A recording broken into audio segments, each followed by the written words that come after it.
राधे राधे दोस्तों। मां वैष्णो जम्मू और कश्मीर राज्य के जम्मू जिले के कटरा नगर समीप ऊंचे पहाड़ पर विराजी हैं। भक्त दूर दूर से माता के दर्शन करने के लिए आते हैं। कहते हैं मां हर किसी की मुराद पूरी करती हैं। मां वैष्णो के मंत्रों का भी विशेष महत्व है। दोस्तों चैनल को सब्सक्राइब जरूर करें। दोस्तों जो लोग कश्मीर पहलगाम हमले में माता वैष्णो के भक्त हिंदू भाई शहीद हुए हैं, माता उनकी आत्मा को शांति दे। दोस्तों कहते हैं माता वैष्णो देवी की जिस पर भी कृपा बन जाए उस व्यक्ति के भाग्य खुल जाते हैं। माता वैष्णो देवी को हिंदू धर्म में प्रमुख देवी में से एक माना गया है। माता वैष्णो के भक्त दूर दूर से मां के दर्शन करने कई कोसों दूर पैदल चलकर जम्मू जिले के कटरा नगर की ऊंची पहाड़ियों पर जाते हैं। कहते हैं माता वैष्णो देवी के बुलावे के बिना व्यक्ति उनके दर्शन तक नहीं कर पाता है। माता वैष्णो के दरबार में जो भी सच्चे मन से आता है उन सभी की मुरादें मां पूरी करती हैं। सुंदर वादियों में त्रिकूट पर्वत पर गुफा के अंदर विराजित माता वैष्णो देवी को प्रसन्न करने के कई मंत्र हैं, जिनका जाप करने से माता वैष्णो देवी प्रसन्न होती हैं। दोस्तों एक बार और बता दें कि भारत और पाकिस्तान दोनों देशों के तनाव की वजह से जम्मू कटरा में हाई अलर्ट जारी हो गया है। इसकी वजह से आप दर्शन नहीं कर सकते। आइए जानते हैं मां वैष्णो देवी मंदिर की कहानी और महिमा के बारे में। माना जाता है कि करीब 700 साल पहले मंदिर का निर्माण पंडित श्रीधर ने किया था। श्रीधर एक ब्राह्मण पुजारी थे। श्रीधर व उनकी पत्नी माता रानी के परम भक्त थे। एक बार श्रीधर को सपने में दिव्य के जरिए भंडारा करने का आदेश मिला, लेकिन श्रीधर की आर्थिक स्थिति अच्छी नहीं थी, जिसके कारण वह आयोजन की चिंता करने लगे और चिंता में पूरी रात जागे। फिर उन्होंने सब किस्मत पर छोड़ दिया। सुबह होने पर लोग वहां प्रसाद ग्रहण करने के लिए आने लगे, जिसके बाद उन्होंने देखा कि वैष्णो देवी के रूप में एक छोटी कन्या उनकी कुटिया में पधारी और उनके साथ भंडारा तैयार किया। गांव वालों ने इस प्रसाद को ग्रहण किया।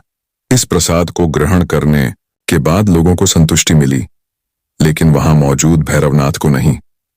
उसने अपने जानवरों के लिए और खाने की मांग की, लेकिन वहां वैष्णो देवी के रूप में एक छोटी कन्या ने श्रीधर की ओर से ऐसा करने से इनकार कर दिया, जिसके बाद भैरवनाथ ये अपमान सह नहीं पाया और उसने दिव्य लड़की को पकड़ने की कोशिश की, लेकिन वह ऐसा करने में विफल रहा।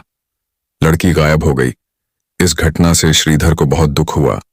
श्रीधर ने अपनी माता रानी के दर्शन करने की लालसा जताई, जिसके बाद एक रात वैष्णो माता ने श्रीधर को सपने में दर्शन दिए और उन्हें त्रिकुटा पर्वत पर एक गुफा का रास्ता दिखाया, जिसमें उनका प्राचीन मंदिर है। बाद में ये मंदिर दुनिया भर में माता वैष्णो देवी के नाम से जाना जाने लगा। भैरव बाबा के दर्शन जरूरी। धार्मिक मान्यता है कि मां वैष्णो देवी के दरबार में आने वाले श्रद्धालुओं की यात्रा तब तक पूरी नहीं मानी जाती जब तक भक्त भैरव घाटी जाकर मंदिर में भैरव बाबा के दर्शन न कर लें। मान्यता है कि माता वैष्णो देवी ने त्रेता युग में माता पार्वती, सरस्वती और लक्ष्मी के रूप में मानव जाति के कल्याण के लिए एक सुंदर राजकुमारी का अवतार लिया था। उन्होंने त्रिकुटा पर्वत पर तपस्या की थी। बाद में उनका शरीर 3 दिव्य ऊर्जाओं महाकाली, महालक्ष्मी और महासरस्वती के सूक्ष्म रूप में विलीन हो गया। माता वैष्णो देवी के मंत्र शक्तिशाली मंत्रों में से एक है। कहते हैं इस मंत्र का जाप करने से हर किसी की मनोकामना पूरी होती है। माता वैष्णो देवी के मंत्रों का जाप करने से जाने अनजाने में की गई गलतियां भी क्षमा हो जाती है। इन मंत्रों का जाप तीनों टाइम नियमित रूप से करना करें। वैष्णो देवी के मंत्र एयुएम सर्वतीर्थ समूदभूतम पाद्यम गंधादिभिर्युक्तम अनिष्टहर्ता गृहाणेदम भगवती भक्तवत्सला एयुएम श्री वैष्णवी नमः पाद्योः पाद्यम समर्पयामि। इस विधि को करने से माता वैष्णो करती है पूरी मनोकामना पूरी। लौंग और कपूर से जुड़े कुछ उपाय इस प्रकार हैं। नवरात्रि की अष्टमी तिथि के दिन 108 लौंग की माला बनाकर उसमें गुलाब के फूल जरूर डालें। इस माला को माता दुर्गा को अर्पित करें और षोडोपचार विधि से पूजा करें। इससे सभी प्रकार के संकट समाप्त हो जाएंगे और आपकी मनोकामनाएं पूर्ण होंगी। चांदी की कटोरी में लौंग और कपूर जलाकर माता दुर्गा की आरती करें। इसके बाद उस आरती को पूरे घर में दिखाएं। यह उपाय नवमी तिथि पर भी कर सकते हैं।